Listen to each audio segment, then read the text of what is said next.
নাফসে মুতমাইন্না, হে প্রশান্ত আত্মা, শান্তি প্রাপ্ত আত্মা, ও আমার পছন্দের আত্মা, তুমি আমি রবের সন্তুষ্টির দিকে তুমি চলে আসো। আমি মালিক তোমার উপর রাজি এবং খুশি, আমি আল্লাহ তোমার উপর রাজি খুশি। এই আত্মার নাম হচ্ছে নাফসে মুতমাইন্না।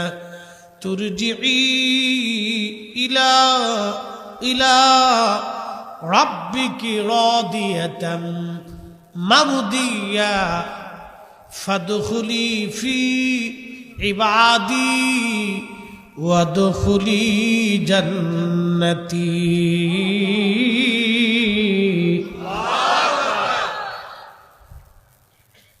নাফসে মুতমাইন্না কি? প্রশান্ত আত্মা। আমার দিকে তাকান, প্রশান্ত আত্মা। প্রশান্ত আত্মা কি?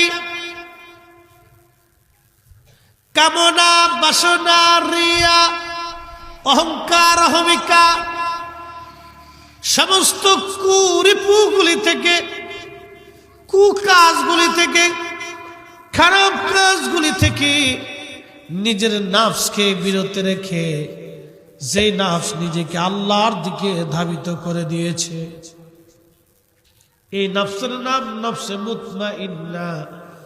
আমার দেশে কিছু মানুষ আছে দেখবেন অসুস্থ আত্মা। বলে হুজুর অসুস্থ আত্মা কারা? আমাদের দেশে দেখবেন কিছু মহিলারা আছে অসুস্থ। বলে হুজুর কেমন অসুস্থ? আপনাদেরকে বুঝাই।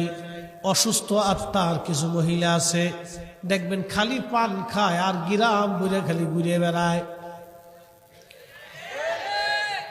এই বেডির দোষ ওই বেডির কাছে, ওই বেডির দোষ এই বেডির কাছে, এই বাড়ির কথা এই বাড়ি লাগাইয়া গ্রামে গ্রামে পাড়ায় পাড়ায় বেডি বেডির ভিতর ঝগড়া বাঁধায়। এটা হলো অসুস্থ আত্মা। কি আত্মা? কথা কর না, কি আত্মা? অসুস্থ, সুস্থ না, এটা অসুস্থ। করিমে বিয়ে করে নিয়ে আসছে নতুন বউ।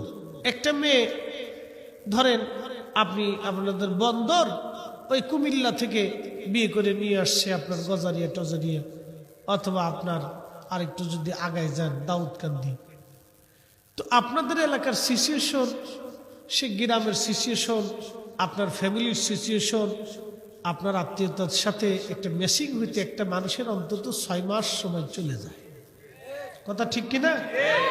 তুমি এটা বিয়ে করে আসছে, নতুন ঘরে আসছে, তার ম্যাচিং হইতে একটু সময় লাগবে। আমাদের সিচুয়েশনে অনেক মানুষ এগুলো বুঝে না।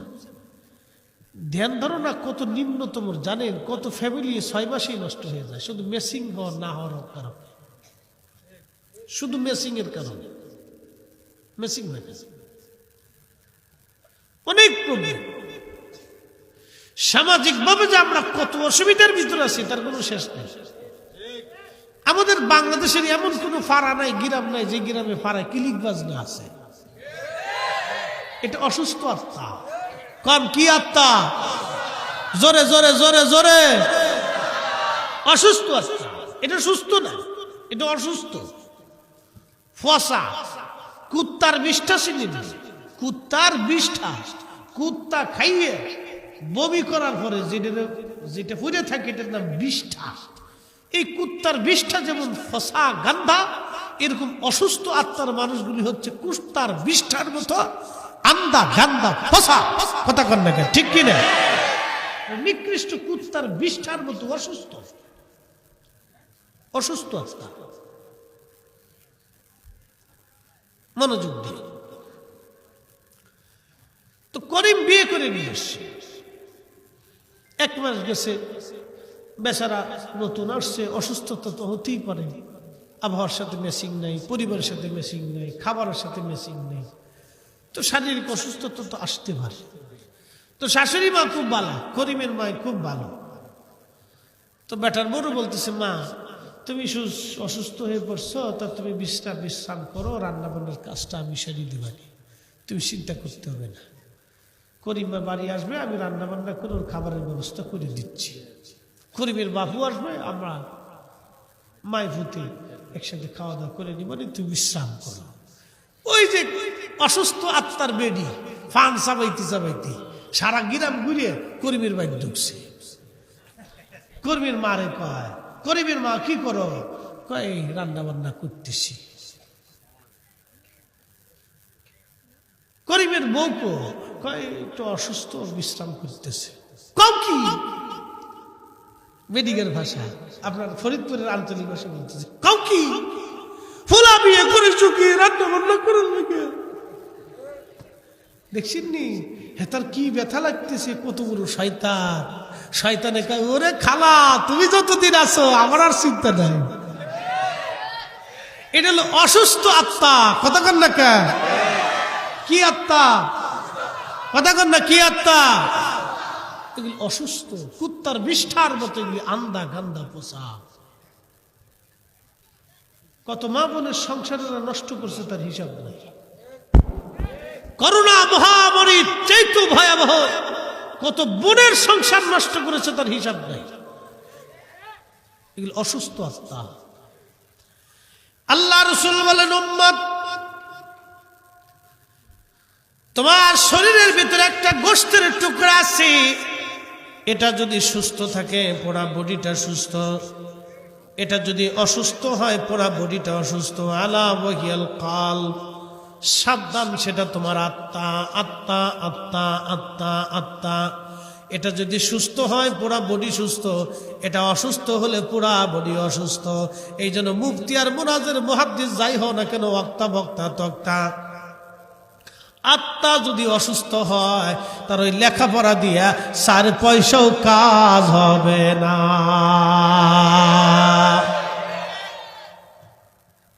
কষ্ট হচ্ছে? ক্লিক বাস। কি বাস? ক্লিক বাস। আরবিতে বলে বাংলায় বলে শগল খোর। কি খোর? শগল খোর। এই গ্রামে আপনাদের এলাকার নাম কি? নয়ানগর। নয়ানগর এলাকা, ওই সুদূর আমাদের দক্ষিণ কেরানীগঞ্জ থেকে এক ভদ্রলোক আসছে, এখান দিয়ে যাচ্ছে, এই আব্দুর রহিম সাহেবের বাড়িতে আসছিল। তাইতে যাইতেছে, একজনের জিগে সালামালাইকুম, বাংলা সালাম, সালাম। চাচা আপনারে নতুন নতুন লাগতেছে, কোনোদিন দেখি নেই, কই আসছিলেন? কই আপনাদের নয়ানগরে আব্দুর রহিম সাহেবের বাড়ি আসছিলাম। তবে কি জন্য আসছিলেন, কি আসার বিষয়? কে বলতেছে, এই ওনার একটা মেয়ে আছে, আমার একটা ছেলে আছে, আত্মীয়তা হওয়ার কথা, তো এই দেখতে আসছিলাম। জায়গা পাইলেন না? কারণ কি? না, মেয়ের চরিত্র খুব খারাপ, মেয়ের মার চরিত্র আরো খারাপ। এই তার মায় কইন্দে কইন্দে ঘুরে ঘুরে বেড়াইছে, কে বেড়া গেল, হোষ্টি নষ্টি আছে। দিছে না বেজাল বাদাইয়া?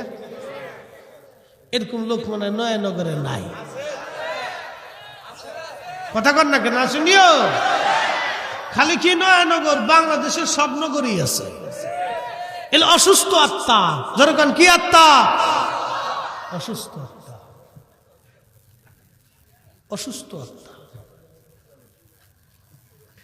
এই সুস্থ আর অসুস্থ আত্মা আপনাদেরকে বুঝাইতেছি আজকে।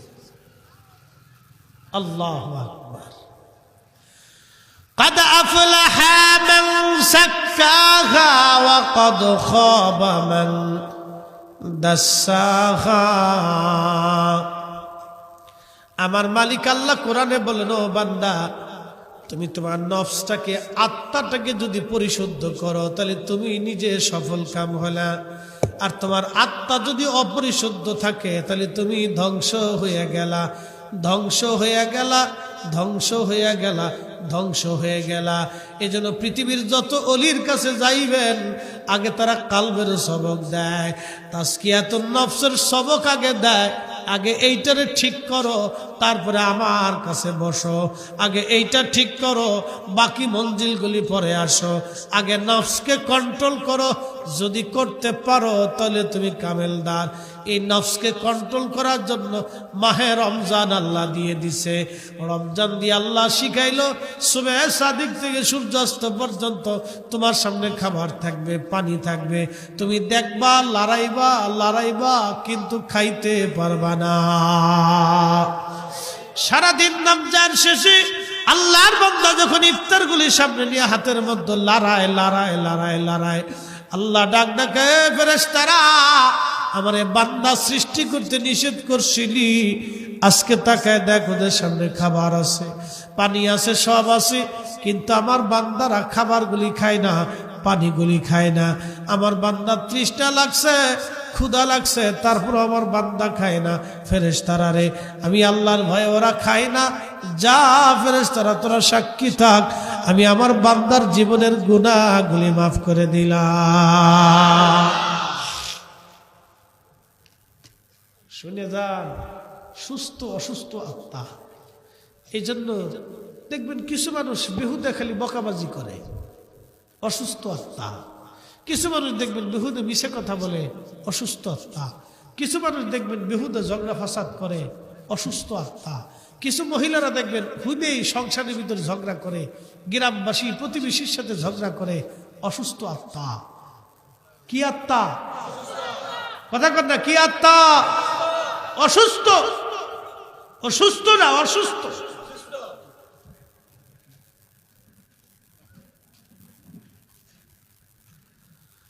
প্রিয় হাজিরিন, এই জিন জাতির সাথে আল্লাহর প্রেম হলো না, ফেরেশতাদের সাথেও প্রেম হলো না। সৃষ্টির কোন সৃষ্টির সঙ্গে আল্লাহর প্রেম হলো না। আল্লাহ ফেরেশতাদেরকে বলেন, ফেরেশতারা রে, পৃথিবীর মধ্যে আমি খলিফা পাঠাবো, প্রতিনিধি পাঠাবো। আল্লাহর ফেরেশতারা ডাক দিয়ে বলল, কালু আতাজআলু ফীহা মান ইউফসিদু ফীহা ওয়া ইয়াসফিকুদ দিমা।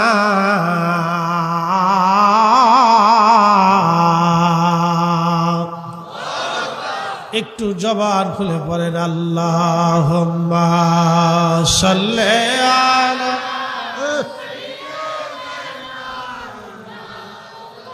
চলো চলো,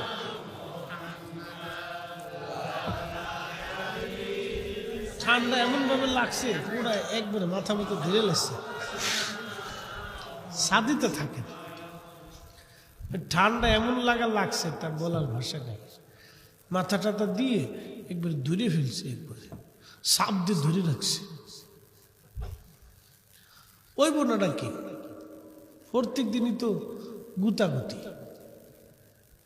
পুরে দৌড় কারে কর, আমার গাড়ি সেন্টের পাইছে দৌড় কারে কর, তুফান উঠে তুফান, খাওয়া দাওয়া ঘুম, অনেক সময় ফ্যাশন করার টাইম পাই না।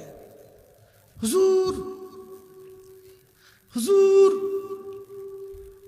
দূর আগে বয়ান করলে, বয়ান করতে করতে এদিক দিয়ে মনে করেন যে ফ্যানের অবস্থা 12টা বেজে গেছে, কিছু করার যায়। সময় খোঁজ কম, কথা অনেক বেশি, একসাথে বলেন তো আল্লাহু আকবার। তাহলে আমাদের আত্মাকে কি করতে হবে? জাগ্রত করতে হবে, চিন্তা করতে হবে আল্লাহর জিকিরে, রসুলের গোলামিতে। কথা বলেন ঠিক না বেটি? অ্যাটেনশন। বাকি মাসালা বলে দিয়ে যাই। এরপর আল্লাহ বলতেছে, ফাদখুলি ফি ইবাদি ওয়াদখুলি জান্নাতি।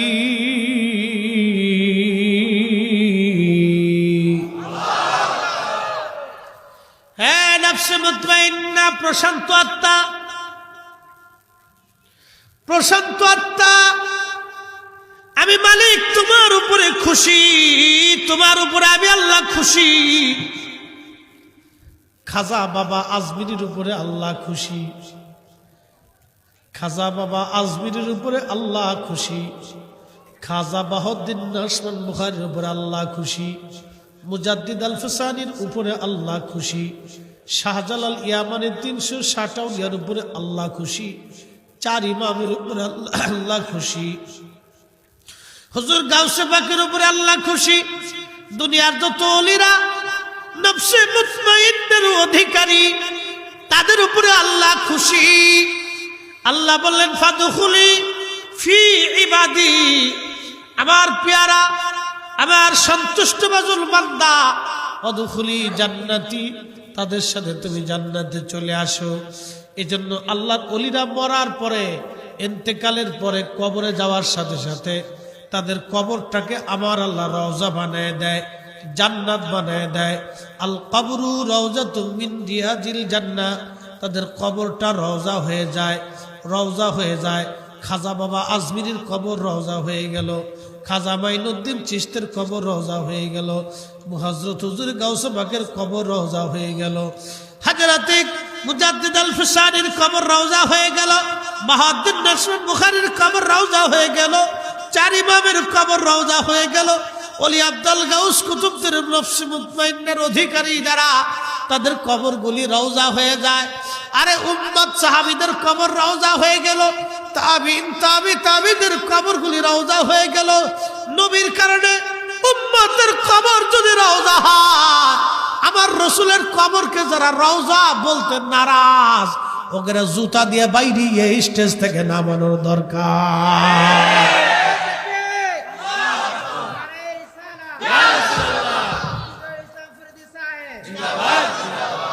কেউ ডরাইছেন নি আপনারা?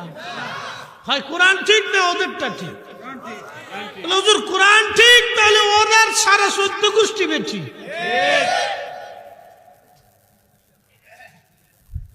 আশ্চর্য, নাম দিছে আন্তর্জাতিক খ্যাতি সম্পন্ন মুফাসসিরে কোরআন। কি কোরআন বুঝে, কি কোরআন পড়ে আল্লাহই জানে। কোথা থেকে শিখছে এগুলি? আল্লাহর কোরআন কত চমৎকার করে বুঝিয়ে দিল, ফাদখুলি ফি ইবাদি ওয়াদখুলি জান্নাতি জান্নাতি জান্নাতি জান্নাতি জান্নাতি জান্নাতি, জান্নাতের দিকে চলে আসে। ইন্তেকালের পরে, কবরে নামানোর পরে তাদের কবর আল্লাহ রওজা বানায় দেয়। আসতে হয়ে গেল না? সুবহানাল্লাহ।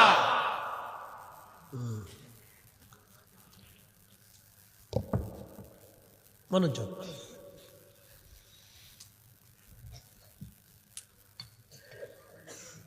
আমরা সাধারণ মানুষ মরে যাওয়ার পরে 24 ঘন্টা পরে আমাদের শরীর থেকে বাথরুমের রাস্তা দিয়ে, পায়খানার রাস্তা দিয়ে পোকা বের হয়। কি বের হয়? পোকা। পোকা, এই পোকা খালি চোখে দেখা যায় না, এটা বের হয়ে সারা শরীরের মধ্যে ছড়ায়, যে শুধু দুর্গন্ধ আসতে থাকে, বিশ্রী গন্ধ। ও নারী সমাজ, যে সোনা দানা, টাকা পয়সা, সৌন্দর্য, বাড়ি গাড়ি, সন্তান সন্ততির জন্য ঝগড়া ফাসাদ, অশান্তি, শাশুড়ির মনে কষ্ট, বৃদ্ধ শ্বশুরের পথে ভাত যারা দেয় না, আহা, এই নারীগুলি কতটা অবুঝ আর বেবুঝ। কবে তাদের হুশ আসবে, বুঝ আসবে আমি জানি না। তাদের বুঝে নেওয়া উচিত, সকালবেলা ঘুম থেকে উঠবেন কোনো গ্যারান্টি নাই। যদি সেটাই হয়, যদি সেটাই হয়ে থাকে, তাহলে আপনাদেরকে বলতেছি, মাত্র 24 ঘন্টা দম ফোরানোর পরে পায়খানা রাস্তা দিয়ে পোকা আসে, সমস্ত শরীর ছড়ায় যায়, গন্ধ শুকতে থাকে, পচা গন্ধ, এমন বিশ্রী গন্ধ, মানুষ কাছে যেতে পারে না। কলিজার টুকরা ছেলের জন্য খুব তো সুদের, ঘুষের, হারামের ব্যবসা করে গেছে, বাস বিচার করেন নেই, কাস্টমার ঠকাইছেন, মানুষ ঠকাইছেন, গরিব ঠকাইছেন, এতিম ঠকাইছেন, অন্যের মাল চুরি করে খাইছেন, অন্যের জমি দখল করে খাইছেন। আহা, এই ছেলেটা বলবে তাড়াতাড়ি ডেটকে কবরে দিয়ে দাও। বাপ তো কয় না, ড্যাডি কয়, ড্যাডি রে কবরে দিয়ে দাও। করোনা আসছিল, অনেক ড্যাডির ফুলা করোনাতে বাবার জানাজাতেও আসে না। এই আসতে করলেন কেন, জোরে বলেন। জানাজাতে আসে নাই। অনেক গরিব মানুষকে দূর, আমরা মরলেও গরিব, বাঁচলেও গরিব। জানাজাকে পড়ে লই, আল্লাহু আকবার। করোনা ধরলেও গরিব, না ধরলেও গরিব।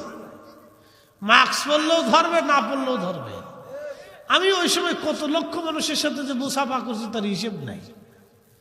মাহফিলে গেছে আর খালি দেখে কিছু আসেন, মুসাফা করে আসেন, আসেন, আসেন, মুসাফা করে যাই। হায়াত শেষ হয়ে গেলে পরে ও ছাতা কেউ আমার ধরে রাখতে পারবে না। আর হায়াত শেষ হয়ে গেলে ছাতা করোনা আমার ধরতই না, ধরে নাই, ধরছে না। বাংলাদেশে করোনা ঢুকবো, ডরাইছে করোনা। পানির ভিতরে ভেজাল, বুড়িগঙ্গার যে পানি, পানি উড়ে পানির পানি, এর পানির ভিতরে ভেজাল, খাবারের ভিতরে ভেজাল, ডাবে ভেজাল, ফলে ভেজাল, বিরিয়ানিতে ভেজাল, ওষুধে ভেজাল, সব জায়গায় ভেজাল। কি কথা কন নাকি? সব জায়গায় ভেজাল, ভেজাল ছাড়া কিচ্ছু নাই। করোনাকে দূরে এনে থেকে লাভ নেই। আমার ওরা ভেজাল বানাই ফেলাইব। এ মুসলমান, মনোযোগ দিয়ে কথাগুলি শুনে যাবেন বাবাজি। নফসে মুতমাইন্নার কথা বলতে বলতে অনেক দূর পর্যন্ত চলে গেছি। আসেন ও বাবা, মা বোনদেরকে বলি, 24 ঘন্টা পরে একজন মানুষের হায়াত শেষ হয়ে গেল। 24 ঘন্টা পরে দুর্গন্ধ আসলো। দুনিয়ার সব মানুষ শুধু কবরে নামাইবে, কবর কবর কবর, দিয়ে দাও দিয়ে দাও, কবরে কবরে দিয়ে দাও, দিয়ে দাও। সবাই কবরে রেখে চলে আসবে। একটু চিন্তা করেন তো, কতদিনের যাত্রা হবে সেই দিন। দুনিয়ার 60 বছরের জন্য আসলেন, 30 বছরের জন্য আসলেন, আর 50 বছরের জন্য দুনিয়াতে আসলেন, 100 বছরের জন্য আসলেন। কিন্তু কবরের জিন্দেগি, আল্লাহর কোরআন বলতেছে, খালিদিনা ফিহা আবাদা।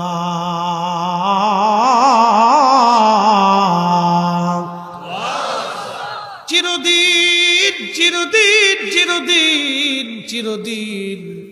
এমন একদিনের জন্য আপনি রওনা করছেন, সাথে বন্ধু নাই, বান্ধব নাই, ভাই নাই, বাবা নাই, মা নাই, প্রতিবেশী নাই, কেউ নাই। শুধু একা একা একা একা একা। ওই দিন আপনি একা একা একা, আর কেউ নাই, একা একা একা। বন্দরের মুসলমান, একটা কথা আজ মনে নিয়ে যাবেন। সন্তান বিদায় নিবে, ছেলে বিদায় নিবে, মেয়ে বিদায় নিবে, স্ত্রী নিবে, ভাইরা নিবে, গ্রামবাসী সবাই কবরে রেখে বিদায় জানায় চলে আসবে। আপনি সেই দিন একা একা, কেউ আর আপনার আপন রইল না।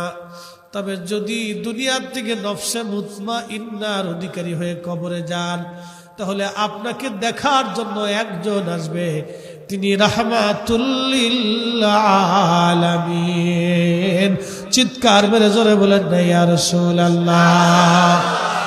এ সবজ গম্বদ ওয়ালে मंजूर दुआ करना,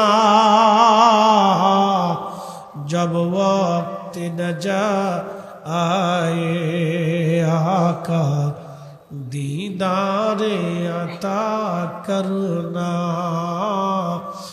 दीदार अता करना।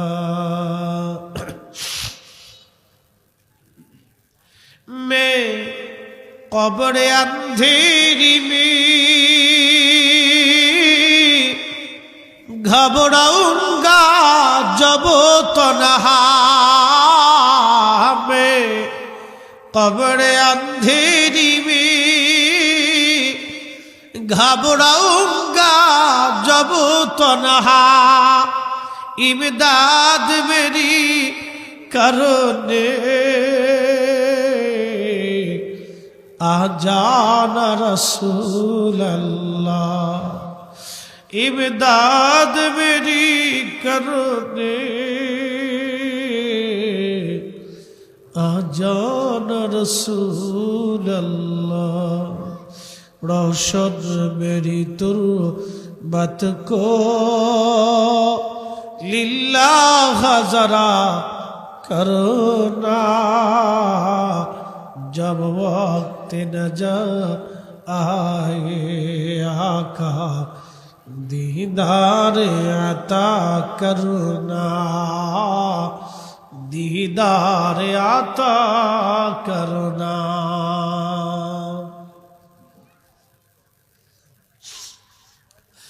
बंदरवासी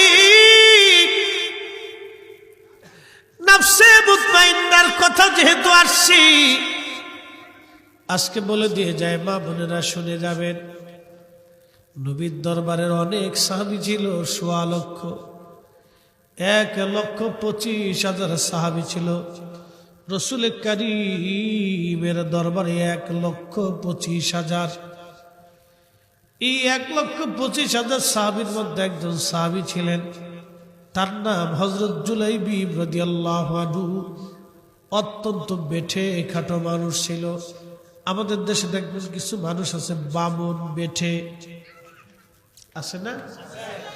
এই বামন বেঠে মানুষ দেখলে মানুষ তার নিয়ে হাসি তামাশা করে, আনন্দ ফুর্তি করে, রং তামাশা করে। এই বামন বেঠে সাহাবী ছিলেন জুলাইবী। কয়েকটা পরিচয় ছিল তার। ১ নাম্বার পরিচয়, এই জুলাইবী তার বংশের পরিচয় সে জানতো না। ছোট্টকালে হারায় গেল, বাবা মা তার আর খোঁজ নেই নেই। বামন ছিল বিদায় দুনিয়ার মানুষ তার পছন্দও করত না, কিন্তু হাসি তামাশা করত। মুরব্বী মানুষ তো, ওই আগের যুগের মোবাইল আর কি। উনি সে আদিমকালে এখনো আছে, ব্রিটিশ আমলের। আচ্ছা যাও, কিছু করার নাই তো, ওরা তো আর নতুন নতুন ফাংশন সিবাসিবি ঠেলাঠেলি ধাক্কা ধাক্কি বুঝে না। তো মনোযোগ দিয়ে, জুলাইবী রাদিয়াল্লাহু আনহু একজন রাসূলের সাহাবী ছিল। তো কি সাহাবী পরিচয় কি? বামন বেঠে, একবারে নিগ্র কালো, খুব দরিদ্র। আর আরেকটা পরিচয় ছিল, বংশের কোনো পরিচয় ছিল না, মানে ছোট্টকালে হারাই গেছে আর খুঁজে পাইছে না। কি পরিচয় সে নিজেও জানতো না, কোনোদিন তার বাবা মাও তার আর খুঁজে পায় নাই, আর সেও কোনোদিন পায় নাই। কোথায় বাড়ি কোথায় ঘর সেও তা বলতেও পারে না। তো নবীর দরবারে বেড়ে উঠতে লাগলো। আহলে সুফার সাহাবী, ওখানেই খায়, ওখানেই ঘুমায়, ওখানেই থাকে, এইভাবে চলতে লাগলো। তো বয়স হয়ে গেছে, যৌবনে পদার্পণ করলো। নবী একদিন বললেন, জুলাইবী রে, তোমার তো বিয়ে শাদীর দরকার, একটা সংসার তোমার দরকার। জুলাইবী ডেকে বলে, হুজুর, মদিনার কে আমার সাথে মেয়ের বিয়ে দিবে? নবী গো, মদিনার মানুষ আমার সাথে কি করে আত্মীয়তা করবে? আমার নিয়ে আমোদ প্রমোদ করে, ফুর্তি করে, আনন্দ করে, হাসি তামাশা করে, কিন্তু মদিনার কোনো মানুষ তার আমার সাথে মেয়ের বিবাহ দিতে চায় না। আল্লাহর নবী বললেন, জুলাইবী অপেক্ষা করো, আমি তোমার জন্য একটা মেয়ের ব্যবস্থা করতেছি, বিবাহের ব্যবস্থা। হযরত জুলাইবী রাদিয়াল্লাহু আনহু মেয়ের বিবাহের জন্য একটা পাত্রী নবী পছন্দ করলেন। মদিনার এক সম্ভ্রান্ত পরিবারের সুন্দরী মেয়ে, এমনি মাদানী যারা তারা এমনিতেই সুন্দর, প্রাকৃতিকভাবে তারা সুন্দর। আমাদের যে আবহাওয়া, এই আবহাওয়ার কারণে আমাদের শরীরে হালত হয়। এমন কিছু কিছু অঞ্চল আছে যেখানে গেলে আপনি এমনিতে সুন্দর হয়ে যাবেন। যদি দার্জিলিং যান তাহলে আপনি এমনি আবহাওয়াগতভাবে সুন্দর হবেন। কাশ্মীর যদি চলে যান তাহলে আবহাওয়ার কারণেই আপনি সুন্দর হবেন, স্বাস্থ্য সুন্দর হবে, চেহারাও সুন্দর হবে। মদিনার মানুষ এমনিতেই সুন্দর, তারপরও মদিনার সম্ভ্রান্ত পরিবারের সুন্দরী মেয়ে দেখে নবী পছন্দ করলেন। মুসা নবীর জমানাতে বৃষ্টি নেই, বৃষ্টির বিরাট অভাব। ঘটনাটা আসতেছি পরে, এটা শেষ করি। বৃষ্টির অভাবে উম্মতরা এসে বলতেছে, হুজুর বৃষ্টি নাই, বৃষ্টির দরকার, আপনি একটু আল্লাহর কাছে দোয়া করেন। মুসা আলাইহিস সালাম সমস্ত বনি ইসরাইলদেরকে ডাক দিয়ে বলেন, ও বনি ইসরাইল, আপনারা আসেন। বিরাট বড় প্রান্তরে মাঠের মধ্যে নিয়ে যাওয়া হলো বনি ইসরাইল। মুসা নবী সমস্ত উম্মত নিয়ে আল্লাহর দরবারে হাত বাড়াইছে, রব্বুল আলামিন বৃষ্টি দেন। কিন্তু বৃষ্টি তো হলোই না, আকাশ আরো পরিষ্কার হইয়া যাইয়া একেবারেই আকাশ পরিষ্কার হয়ে যায়, আরো গরম পড়া শুরু হয়ে গেল। হযরতে মুসা নবীর উম্মতরা ডেকে বলল, নবী গো, বৃষ্টি তো হলোই না, বৃষ্টি না হয়ে আরো গরম পড়া ধরছে। মুসা নবী ডাক দেখো, উম্মতরা, তোমাদের মধ্যে যে গুনাহ করছো সে চলে যাও, যে গুনাহ করো না সে বসে থাকো। আচ্ছা, কি বুঝলেন? আজকে যদি বলা হয় যে যারা গুনাহ করছেন তারা চলে যান, আর যারা গুনাহ করেন নাই তারা বসে থাকেন, সবাই তাবারক দিব, তাহলে শ্রোতা আর বক্তা কেউ আজকের এখানে থাকার সুযোগ নেই। শেষে কুত্তাই কইব যে আমরাই আসি, তোরা চলে যা। কথা কথা এর অর্থ হচ্ছে আমরা সবাই গুনার সাথে যুক্ত। কথা কন, জোরে কন। গুনাহ মুক্ত কেউ নাই, গুনার সাথে যুক্ত।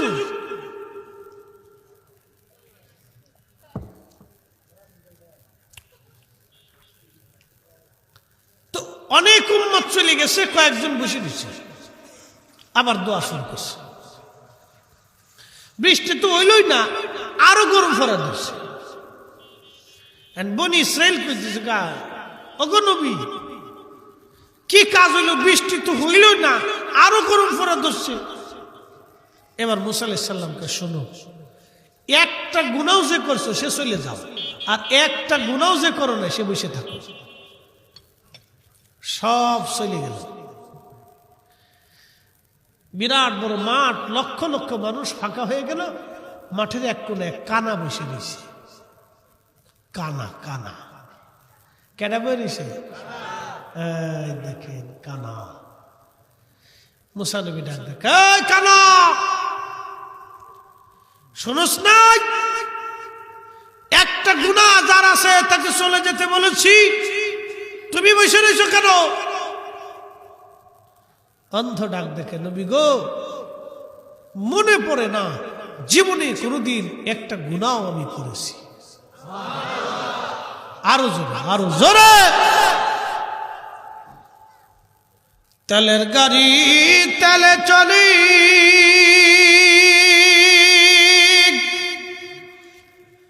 হাওয়ার গাড়ি হাওয়ায় উড়ে, বিনা তেলে চালাই গাড়ি নবী সুলাইমান।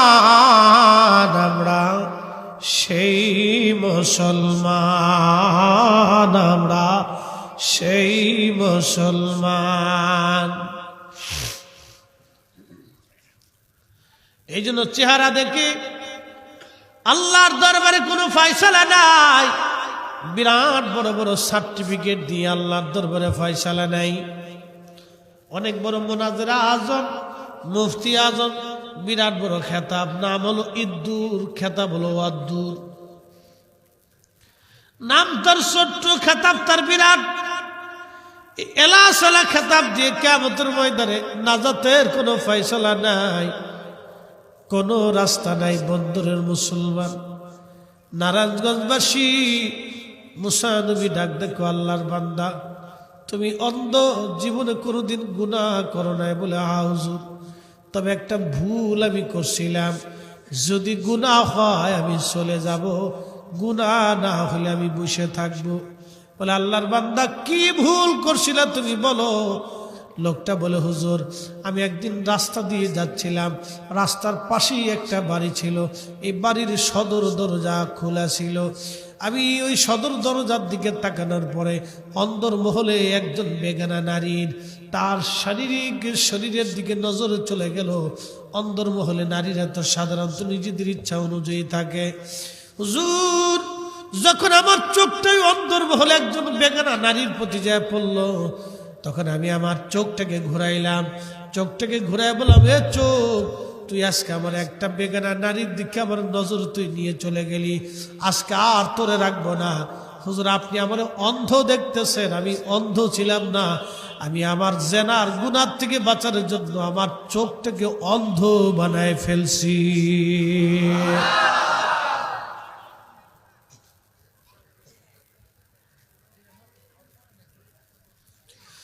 উসানবী ডাক দেখে, অন্ধরে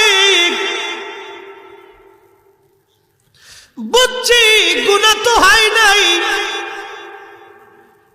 তুমি পাপ থেকে বাঁচার জন্য নিজের অন্ধ বানাইছো। তাড়াতাড়ি বস, তুই হাত না বাড়াইলে বৃষ্টি হবে না। তাড়াতাড়ি হাত বাড়া, হাত বাড়া তাড়াতাড়ি। ফরিদি সাহেবের চেহারা সুন্দর, এটা দেখে ফয়সালা হবে না। কণ্ঠ চমৎকার, এইগুলি দিয়ে ফয়সালা হবে না। ফয়সালার কথা আল্লাহর কোরআন বলে, ইন্না আকরামাকুম ইনদাল্লাহি আতকাকুম। আল্লাহর দরবারে তার সম্মান বেশি। সে দিন মজুর, রিক্সাওয়ালা না ভ্যানওয়ালা, শ্রমিক, এইগুলি আল্লাহ দেখবে না। আল্লাহ দেখবে আবার ওই রিক্সাওয়ালা দিন মজুর বান্দার অন্তরে তাকওয়া আছে কিনা, আল্লাহর ভয় আছে কিনা। কথা বলেন ঠিক কিনা? মনোযোগ দিন। ওরে খুদা, কত কিছু রে। আরে যে ওয়াজ করতে কইছেন এটা করা যেত না। মনোযোগ দেন, যদি আল্লাহ তৌফিক দেয় আর কি। যতগুলি বিষয় দিয়েছে এটা রাত শেষ হয়ে যাবে। চলবে না? আওয়াজ দুর্বল মনে চলবে নি? ফজর পর্যন্ত চলবে একসাথে করে ইনশাআল্লাহ। যারা ইনশাআল্লাহ কইছে তাদের আমল নামাতে ফজর পর্যন্ত সওয়াব হইছে, আর যারা ডরায় কইছে না ওদের সওয়াব হইছে না। হ্যাঁ, যারা ইনশাআল্লাহ কইছে তাদের সওয়াব হইছে, যারা ইনশাআল্লাহ কয় নাই, ডরাইছে, এর সওয়াব হয়নি। আল্লাহ কিপটে না, কিন্তু আল্লাহ দিতে চায়। বান্দার নিয়তের গুণে আল্লাহ দিবে। আমার দিকে তাকান, মুসা আলাইহিস সালামের উম্মত অন্ধ, কানা, কিন্তু দাম কত। ইমাম জৌজি লিখতেছেন, হাত তুলতে দেরি হয়েছে, বৃষ্টি আসতে দেরি হয়নি। নফসে মুতমাইন্না, নফসে প্রশান্ত আত্মা, সুস্থ আত্মা, অসুস্থ, সুস্থ। মনোযোগ দিয়ে হে নবীর উম্মত, বন্দরের মুসলমান, নারায়ণগঞ্জবাসী, কথাগুলি বোঝার দরকার। আমাদের দেশের দিন মজুর সারাদিন পরিশ্রম করে 500 টাকা মাইনে পায়, আছে না ভাই? আচ্ছা, মাইনের কথা বাদ দিলাম, ইমাম সাহেবের বেতন কত?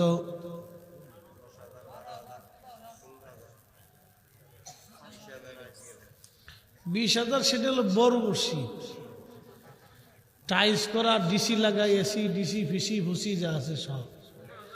এতার ইমাম সাহেবের বেতন 20,000 টাকা, 15,000ও আছে। এটা সরকার, তাহলে দিন বললো কত? 160 টাকা। একটা বিড়ির দাম কত?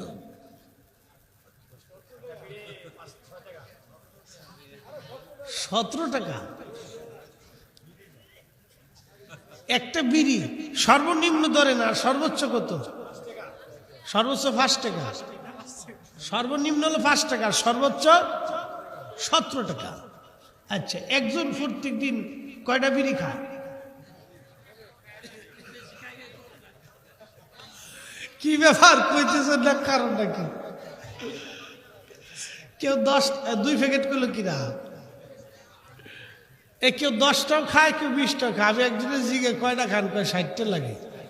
আমাকে আপনি মানুষ না জিন, কয় যাই করেন টানতেই হবে। আমাকে টানেন, টাইনে যদি ব্যস্ত যাইতে পারেন তাহলে জানগে আর কি করবো। তো মনোযোগ দেন। একটা বিড়ির দাম 5 টাকায় ধরলাম, তো একজনের 10টা বিড়ি প্রত্যেক দিন লাগে। তো 10টা বিড়ি যদি খায় তো মাসে গেল কত? 1,500 টাকা সে খরচা করে বিড়ির পিছনে। একজন ইমাম সাহেবের বেতন যদি 5,000 টাকা হয় তাহলে দিন পড়লো 160 টাকা বা 65 টাকা। 165 টাকা একজন ইমামের ছেলে, স্ত্রী, মেয়ে, মা, বাবা কি করে হয়? আপনাদের বিবেকের উপর ছেড়ে দিলাম, দলিল লাগবে না। কি হয়? তার একজন স্ত্রী আছে, স্ত্রীটা তো আমাদের একটা বোনের মতোই, অথচ মেয়ের মতো, ভাতিজি ভাগ্নিদের মতোই। তার তো জীবনে একটা শখ থাকে, স্বামীর কাছ থেকে সব স্ত্রীর কিছু আশা করে না ভাই? সব স্ত্রী স্বামীর কাছ থেকে আশা করে যে স্বামী আমাকে কিছু দিবে। 5,000 টাকার বেতনে সে কি খাবার পোষাবে না স্ত্রীর শখের জিনিস কিনে দিবে? হলো না নসিবে। ছেলেটা বাবার কাছে আশা করে ভালো কিছু বাবা কিনে এনে দিবে। সব সন্তান বাবার কাছে আশা করে বসে থাকে ভালো কিছু খাবে, কিন্তু হলো না নসিবে। মাত্র 165 টাকা। বলে হুজুর কমিটি দেয় না। মিছে কথা, কমিটি দিতে চায়, মুসল্লিরা দেয় না। একজনের বিড়ির দাম মাসে 1500 টাকা বিড়ির পিছনে খরচা করে, কিন্তু মসজিদের ইমাম সাহেবের বেতন বাবদ 200 টাকা সে 6 মাস হলো দেয় না। মসজিদের কেশিয়ার সাহেবকে জিজ্ঞেস করবেন যে কেশিয়ার সাহেব এই মুসল্লিদের বেতন কত বাকি আছে, কেউ অধিকাংশই দেয় না। যা জিজ্ঞেস করেন, অনেক মসজিদ কমিটি আছে, তারা এটাই বলবে যে মুসল্লিরা দেয় না। কেউ না দিতে দিতে দিতে দিতে 6 মাস পর্যন্ত বাদাইছে, সামনে রমজান আসতেছে, বলবো রমজানে দিব। রমজানে দিবার যায় বাজার সদাই করার পরে বলবো যা এবছরে নাই, পরে দিচ্ছি। পরে দিতে দিতে দিতে দিতে কিয়ামত পর্যন্ত আর দেওয়া হবে না। এটা চলতেছে আজকে, এটা বেইনসাফ। একজন দিন মজুর সারাদিন পরিশ্রম করে সে রুজি করছে 500 টাকা। আমি এটা বুঝাইতে যে ইমামের দিকে চলে গেছি। 500 টাকা রুজি করার পরে তার স্ত্রী, পুত্র, পরিজন, ছেলে সন্তান নিয়ে সে ডাল ভাত খেয়ে সবজি টবজি দিয়ে খাইয়া রাত্রিবেলা এশার নামাজ পড়ে ঘুমাইছে। আমার দিকে তাকান, এশা পরে ঘুমাইছে। এই ব্যক্তির এশা। আর একজন ঘুষখোর, হারামখোর কোটি কোটি টাকা রুজি করে গরুর গোশত কিনে এনে কালাবোনা দিয়ে সুন্দর করে গরুর গোশত দিয়ে, খাসির গোশত দিয়ে, মুরগার গোশত দিয়ে ভাত খাইয়া এশার নামাজ পড়ে ঘুমাইছে। সে যদি 60 বছর জীবনে বেঁচে থাকে আর মাকামে ইব্রাহিমও যদি 60 বছরে 5 ওয়াক্ত নামাজ পড়ে আর তার খাবারের ভিতরে যদি হারাম সংমিশ্রণ থাকে, তার 60 বছরের ইবাদত এক পাল্লায় দিবেন। আর দিন মজুরের সারাদিন পরিশ্রম করা হালাল রুজির ভাত খাওয়ার পরে এশার নামাজকে আরেক পাল্লায় দিবেন। তার এক ওয়াক্ত এশার নামাজের ওজন 60 বছরের ইবাদতের সমান হবে না। কথা বলেন ঠিক না বেটা? বুঝে গেছেন? নফসে মুতমাইন্না, প্রশান্ত আত্মা, প্রশান্ত আত্মা।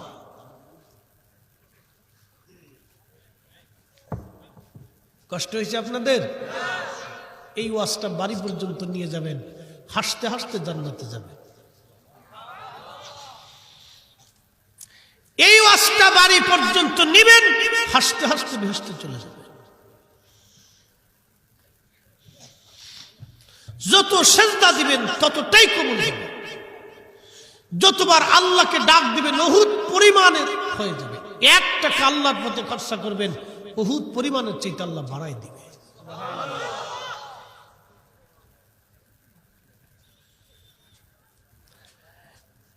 বন্দরের মুসলমান, হযরত জুলাইবিবের কথা বলছি। সাহাবী জুলাইবিব রাদিয়াল্লাহু আনহু ওই শ্বশুর আর শাশুড়ি, শ্বশুর সাহাবী দৌড়ে আসছে, নবী গো আপনার প্রস্তাবে আমার মেয়েটা রাজি হয়ে গেছে, ইয়া রাসূলুল্লাহি আপনি দয়া করে বিবাহের ব্যবস্থা করিয়া দিন, দিন তারিখ নির্দিষ্ট করে দেন। আল্লাহর নবী বিয়ে শাদীর জন্য দিন তারিখ নির্দিষ্ট করে দিলেন। আল্লাহু আকবার। বিয়ের দিন তারিখ নির্দিষ্ট হলো। নবী সাহাবী জুলাইবি রাদিয়াল্লাহু আনহু সামানা জোগাড় করলেন, বহু কষ্ট হলো। আল্লাহর নবীজি বিয়ের দিন তারিখে নির্দিষ্ট দিনে বিয়ে হলো। বিয়ে হইল তাও এই মসজিদের ভিতরে, খুব সামান্য পরিসরে বিয়ে হয়ে গেল। আমাদের দেশে বিয়ে হয় বাবারে, বিয়ের মধ্যে ডেকসেট বাজাইয়া বেডান আছে, বেডিন আছে, সেরান আছে, সেরিন আছে, আরেকজনের বউ নিয়ে আরেকজনে নাচে। হ্যাঁ ফুলাপান ঠিক আসতে কইসকে জোরে ক, তোরা তো নিজেরাও নাচস। ওয়াজে আইয়া খালি ঠিক ঠিক ঠিক ঠিক করে দেয়, তারা দেখে ওরাও নাচতেছে।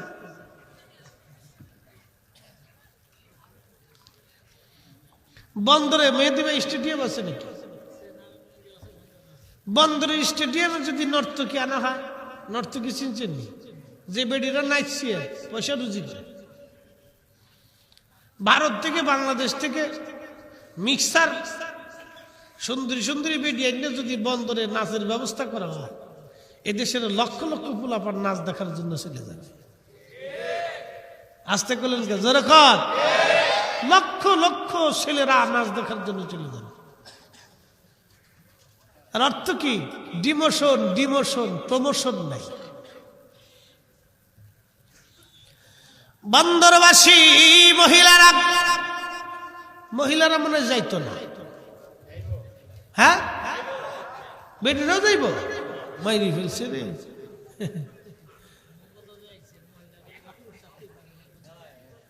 তাই নাকি? বেডিকে ঠেলে পুরুষ যাইতেই পারছে না।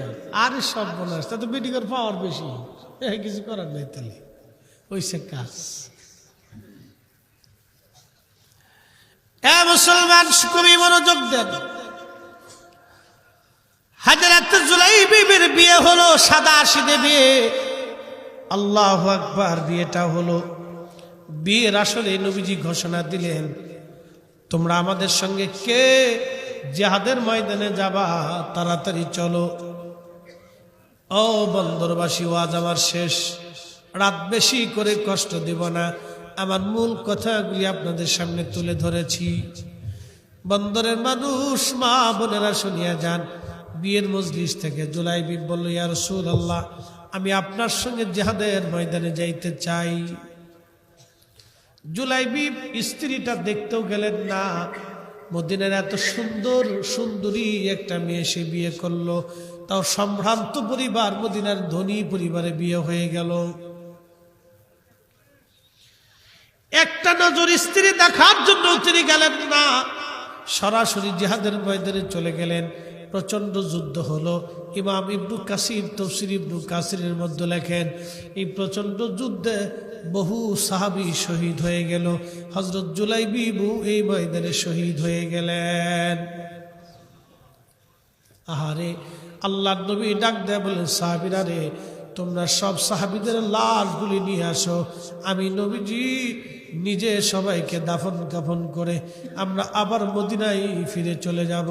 সব সাহাবী লাশগুলি আনা হলো, কাতার করে শুয়ে দেওয়া হলো। আল্লাহর নবী একটা নজর করে সব সাহাবীদেরকে দেখতে লাগলেন, কে মারা গেল, কে কে শহীদ হয়েছে। একবার করে শেষ বিদায়ে একটা নজর করে নবী দেখতে লাগলেন। সবার লাশ দেখার পরে নবী বললেন, সাহাবীরা রে, তোমরা কি সবার লাশ আনছো না কোনো লাশ বাকি আছে? সাহাবীরা বললেন, হুজুর সবার লাশ তো আনছি, ময়দানে আর কারো লাশ নাই। নবীজি ডেকে বললেন, সাহাবীরা রে, তোমরা তো বলতেছো সবার লাশই তোমরা আনছো, কিন্তু বলো আমার জুলাইবির লাশ কোথায় আছে বলো। সাহাবীরা বলল, হুজুর সারা ময়দানে তন্ন তন্ন করে তালাশ করেছি, জুলাইবিবের লাশ কোথাও খুঁজে পাই নাই। নবীজি বলেন, না না, তোমরা ময়দান তন্ন তন্ন করে খুঁজো, দেখো আমার জুলাইবিবকে কোথায় পাওয়া যায়। ময়দানের এক কোনায় 7টা কাফেরের লাশ পড়েছিল। সাহাবীরা ওই লাশ সরাইয়া দেখতেছে, ওই 7টা লাশের নিচে জুলাইবিব পড়ে রইছে, কিন্তু শহীদ হয়ে গেল জুলাইবিব। সাহাবীরা বললেন, ইয়া রাসূলুল্লাহ, জুলাইবিব ওই 7 জনকে কাফেরকে জাহান্নামে পাঠায় নিজে শহীদ হয়ে গেছে। ছোট্ট জুলাইবিবের লাশ নবীজির সামনে রেখে দেয়া হয়েছে। আল্লাহ নবী চোখের পানি ছেড়ে ছেড়ে কাঁদতেছিলেন আর বলতে লাগলেন, সাহাবীরা রে, আমার এই জুলাইবিব ছিল নিঃসঙ্গ, একেবারে বংশ পরিচয়হীন, নিগ্র, কালো, দরিদ্র। মদিনার কোনো মানুষ তারে ভালোবাসত না, মদিনার মানুষ তার সঙ্গে আত্মীয়তা করত না। আমি নবী নিজে সম্ভ্রান্ত পরিবারের সুন্দরী মেয়ে দেখে জুলাইবিবকে আমি বিয়ে দিয়েছি। আমার জুলাইবিব বিয়ের আসরে না যাইয়া, শ্বশুর বাড়ি না যাইয়া আমি নবীর সঙ্গে জিহাদের ময়দানে চলে আসছে। আমার জুলাইবিব শহীদ। আমার জুলাইবিব আমারে ভালোবাসে ময়দানে ঘুমায়, তোমরা সবার লাশ দাফন করবা, কিন্তু আমি নবী নিজে হাতে করে আমার জুলাইবিবকে কাঁধে করে নিয়ে কবরে নামাইব। আমি নবী নিজে কাঁধে করে জুলাইবিবকে কবরে নিব। আমি নবী নিজে হাতে করে তারে কবরে দাফন করব। সবার লাশ তোমরা দাফন করো, কিন্তু আমি নবী নিজে আমার জুলাইবিবকে কবরে দাফন করব। আল্লাহর নবী ছোট্ট জুলাইবিবের লাশ নবী কাঁধে নিলেন। ইমাম ইবনে কাসির লিখতেছেন, নবীর কাঁধে চড়ে জুলাইবিব কবরের পথে রওনা। এমন বুলন্দ নসিব কয়জনের হয়, কয়জনের হয়। অমূল্য অতুল্য এই প্রেম কয়জনে জানে, অমূল্য অতুল্য এই প্রেম কয়জনে জানে। ওরে ধনী মানি পাই না তারে, ওরে ধনী মানি পাই না তারে, পায় আসে কানে। অমূল্য অতুল্য এই প্রেম কয়জনে জানি, অমূল্য অতুল্য এই প্রেম কয়জনে জানি।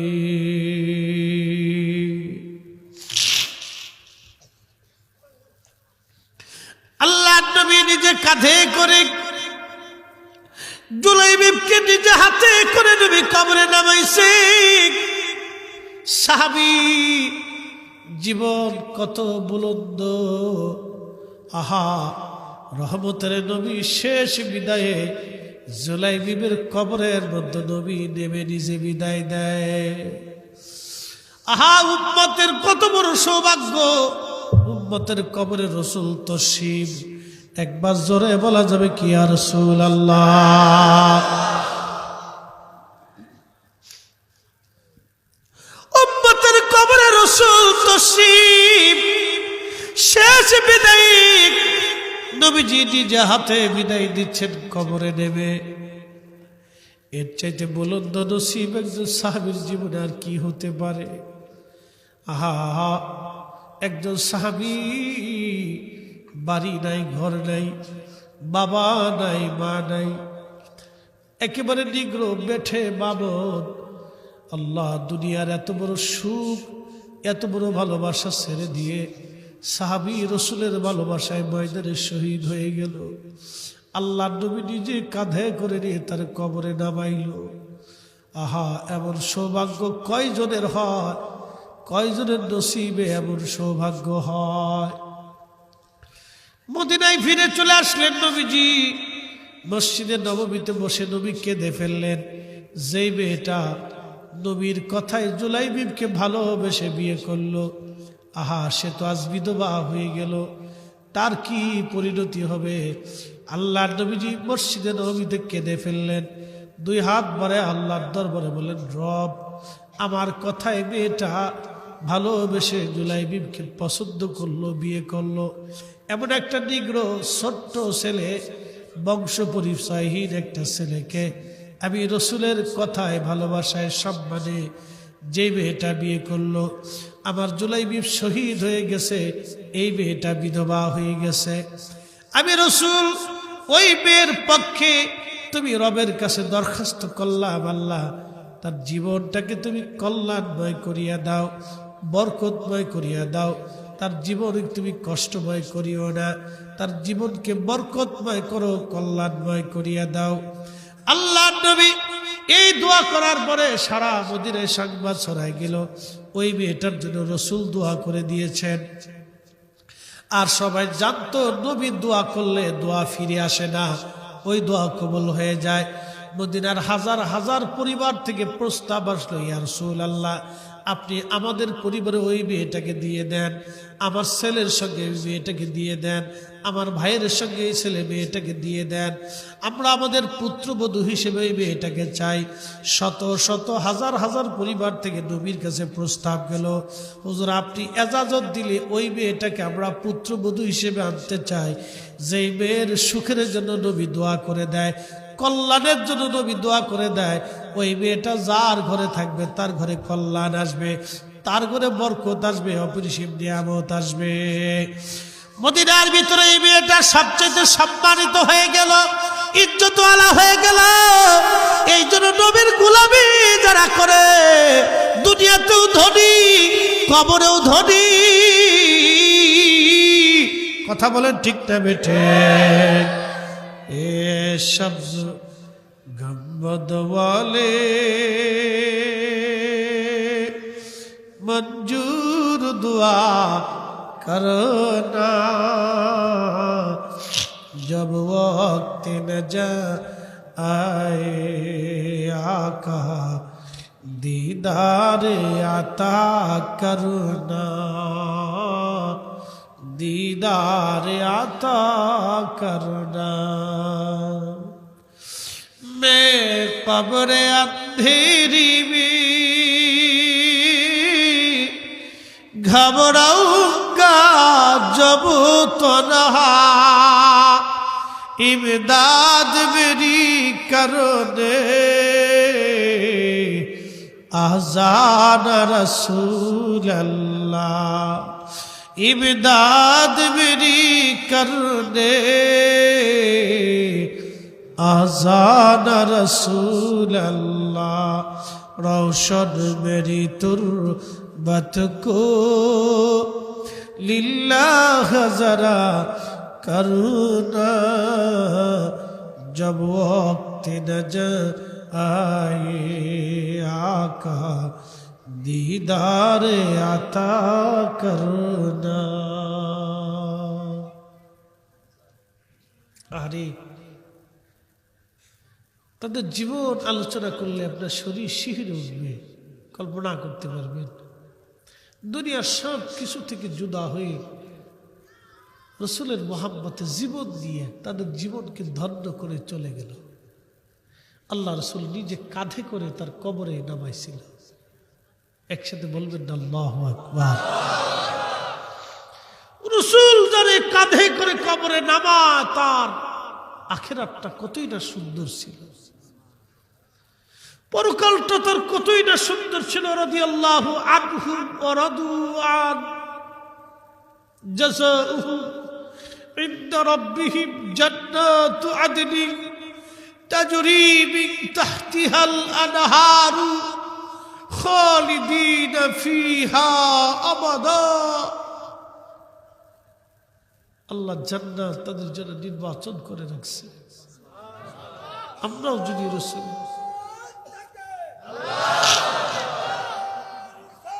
Yeah!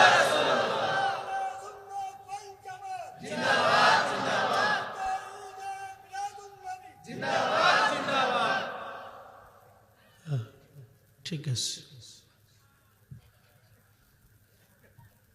ইশকে রাসূল দলিল দিয়ে হয় না বাবা, ইশকে রাসূল অন্তর থেকে আসে। কথা কন না কেন, ঠিক কিনা? এটা দলিল দিয়া হয় না। মিলাদুন নবীর দলিল দাও, ওনারে কি দলিল দিতে হবে আমাকে? হ্যাঁ, কিসের দলিল দেব? কি দলিল তাকে দিতে হবে? কি জন্য তারা এত বুঝাইতে হবে? কিসের দলিল দিতে হবে? দেশে ইস্তেমা চলতেছে, দলিল দিয়ে ইস্তেমা চলে? দলিল ছাড়া চলতেছে না তো। রসুলের এত বছর পরে ইস্তেমা যদি দলিল ছাড়া হয়, তাহলে আমার মিলাদুন নবীর জন্য ওনার দলিল দিতে হবে কেন? কথা বল না কেন? আমার রসুলের মিলাদের জন্য তাকে দলিল দিতে হবে কেন?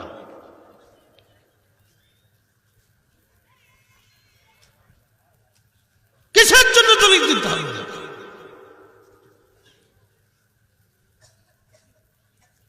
গোসলুল মালাইকা হযরত হানজালা গোসলবিহীন উহুদে চলে গেলেন। শরীর তার নাপাক ছিল, জুনুবি হালত, অপবিত্র, নাপাক। আল্লাহ আইব ধরে নেই, ফেরেশতা দিয়ে আসমানে নিয়ে গোসল করাইছে। দুনিয়ার কোনো পানি না ভাই, তা হাউজে কাউসারের পানি দিয়ে। আহা, রসুলের মোহাব্বতে চলে গেছে। পবিত্র মিলাদুন নবীর মাহফিল এখনো আছে। ওরা বলে রবিউল আওয়াল মাস আসলে আমরা মিলাদ করি। আমরা আশিকদের জন্য কোনো রবিউল আওয়াল নাই, প্রত্যেক দিনই মিলাদের টাইম হতে পারে, ঠিক কিনা? সে যে কোনো সময় রসুলের আগমনে সবসময় আমরা খুশি, আগেও খুশি, এখনো খুশি, আগামীতেও খুশি। আল্লাহ কবুল করুক বলে না। এত কিছু দলিল ছাড়া হয়, খালি মিলাদুন নবীর বেলা গেলে দলিল খোঁজে। সোয়াডাঙ্গা গেছি, আলমডাঙ্গা, বেশ অনেক আগে। পদ্মা সেতু ছিল না, কথা শেষ, কষ্ট নিয়ে না। তো আর শেষ করার পর লোকেরা কয় হুজুর আগামী বছর আবার আসতে হবে। তাহলে না রে বাবা, সেতু মেতু নেই, ঘাটে বসে থাকা লাগে কত কষ্ট, বিরাট কষ্ট। তখন ওই পদ্মা সেতু ছিল না, অনেক কষ্ট। একবার বাচ্চা কাচ্চা নিয়ে, স্ত্রী নিয়ে কুরবানির ঈদে না রোজার ঈদের জন্য বাড়ি যাইতেছি, বিশ্বাস করেন আরিসা ঘাটে 12টা ঘন্টা পার হলো শুধু ফেরিতে উঠতেই। এরপরে থেকে আর কোন ঈদে বাচ্চা নিয়ে দেশে যাই সুযোগ হয়নি। এখন পদ্মা সেতু হয়েছে, এই বাসার থেকে কুক করলে ফরিদপুর যাইতে নাস্তা হয়ে যায়, কথা ঠিক কিনা? আমার ওইখান থেকে পুস্তকলার থেকে গাড়ি টান দিলে ওই পত্রিকা পড়তে পড়তে, ফেসবুক টিপতে টিপতে, অথবা গল্প দুটো করতে, এক কাপ চা খাইতে খেতে পদ্মা সেতু পার হয়ে চলে যাওয়া যায়। কত সুবিধা হয়েছে এখন। তো খুব মনোযোগ দিয়ে তো লোকেরা হুজুর না আসতে হবে, এক হুজুর ঢাকার থেকে আসছে, খালি কইছে বেদাত। এরপরে লাস্টে একটু মুনাজাত করবো মাহফিল শেষে, তা না করে তাও কইছে বেদাত।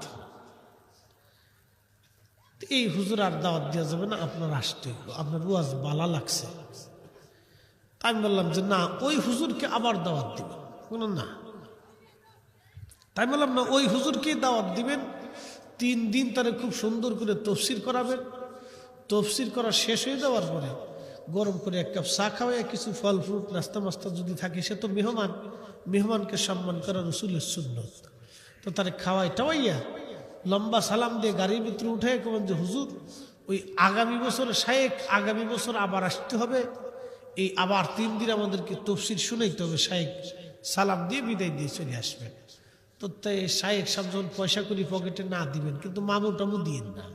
মামু বুঝছেন নি, টাকা হাদিয়া দিয়েন না। তো হাদিয়া না দিলে সে এই শায়েখে কবে যে কি ব্যাপার, সভাপতি কো, সেক্রেটারি কো, দাওয়াত দিল কেনা। তো আপনারা যা বলবেন যে দেখেন শায়েখ নবী জীবনে ওয়াজ করে টাকা নেয় নাই, টাকা দেয় নাই। সাহাবীরা জীবনে ওয়াজ করে টাকা নেয় নাই, টাকা দেয় নাই। আপনিও আজকে ওয়াজ করে গেলেন, বেদাত বুঝাই দিয়ে গেছেন আমাদেরকে। জীবনে আমরা মইরে যাব, আপনার টাকা দিবও না, নিবও না। কথা কেন ঠিক ওই হুজুরকে দাওয়াত দিয়ে কায়দা মতো একবারে শিক্ষা দিয়ে দিবেন। তো কিছু চলে, বেদাত চলে না। বেদাত তুমি তখন দেখো না, খালি নবীর মিলাদ দুরুদ সালামের বেলায় গেলে তখন বেদাতের তবকা লাগে। এগুলো হলো মনস্তাত্ত্বিক সমস্যা। বলেন রসুলের মিলাদ দুরুদ চলবে? একসাথে বলেন চলবে, দোয়া হবে।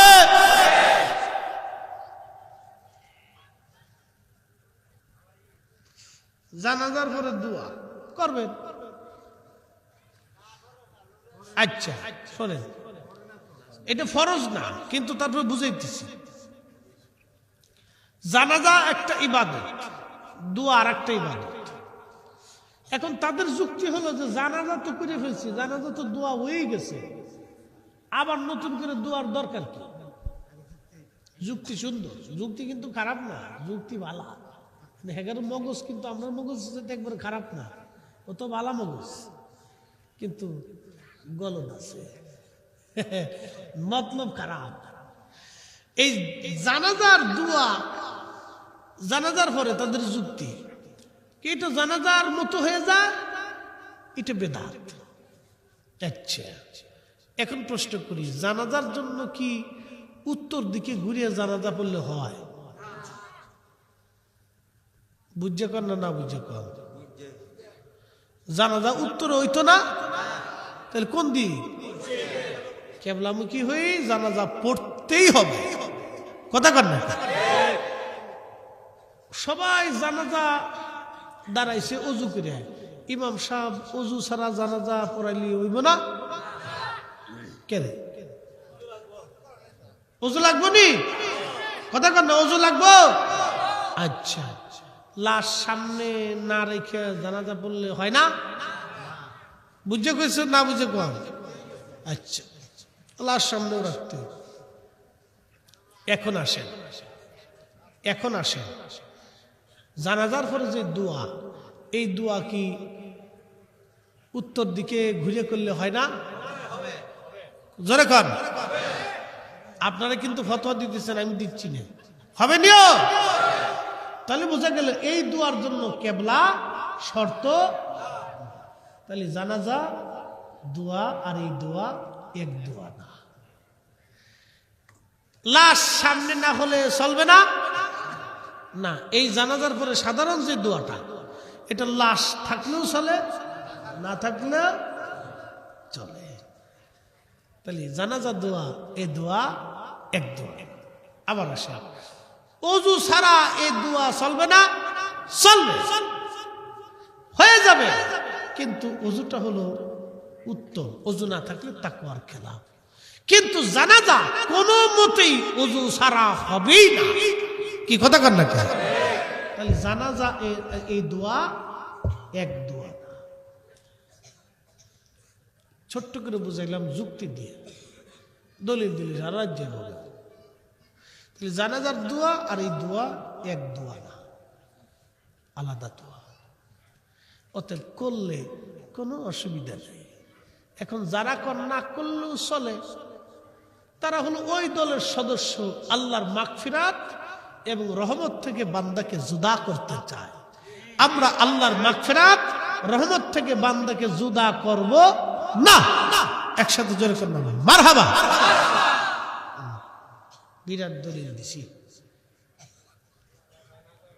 একবারে ঠান্ডা মাথায় বুঝাই দিছি, সবার মগজে ঢুকছে। আমি যদি 36 কিতাবের নাম কই আপনি বুঝতেন না, একবারে ঠান্ডা মাথায় বুঝাই দিছি। আপনার সাথে যে ঝগড়া করতে আসবে তারও ওইভাবে বুঝাবেন। এই দোয়া আর এই দোয়া এক দোয়া না, এই ইবাদত আর এই ইবাদত এক না। এটা মুস্তাহাব আর এটা ফরজে কিফায়া। ফরজে কিফায়া আর মুস্তাহাব এক কাতারে হয় না, এটার মাসালাও ভিন্ন, সিস্টেমও ভিন্ন।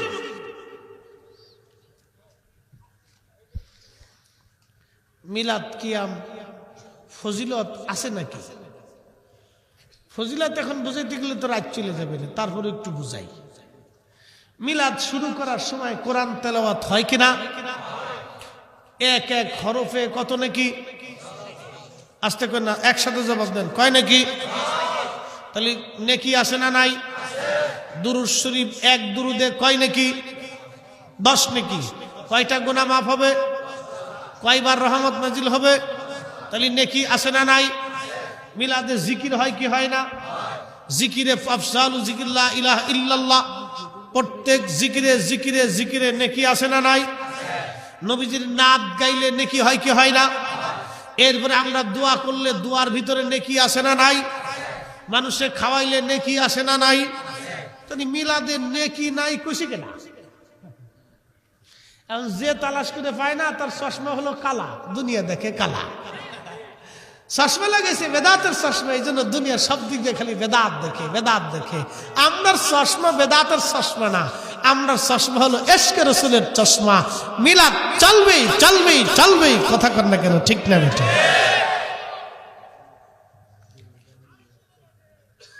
নামাজে হাইয়া আলাস সালার সময় দাঁড়ানো ফজিলত, হাইয়া আলাস সালার সময় দাঁড়ানো এটাই হলো উত্তম মাসালা।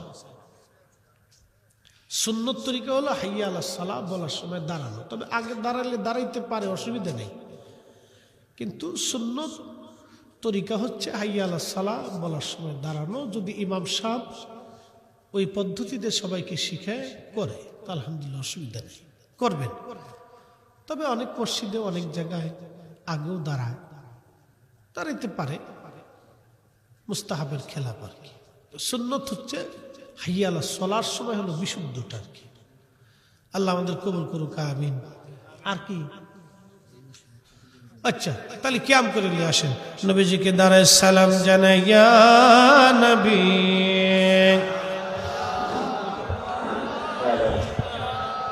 সবাই একটু কাতারবদ্ধ হয়ে যায়, সবাই একটু নামাজের মতন কাতারবদ্ধ হয়ে যায়।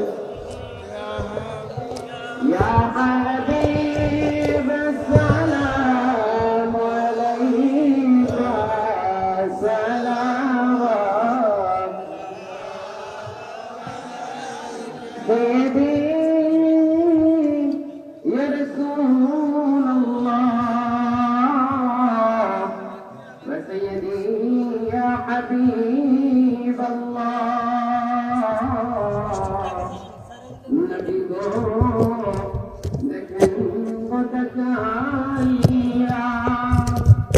গুনাহগার উম্মত আদাকে মকরাজতে দাঁড়াইয়া ও গুনাহ করেন গোলাম বলিয়া এ আরজ দিলাম পাঠাইয়া।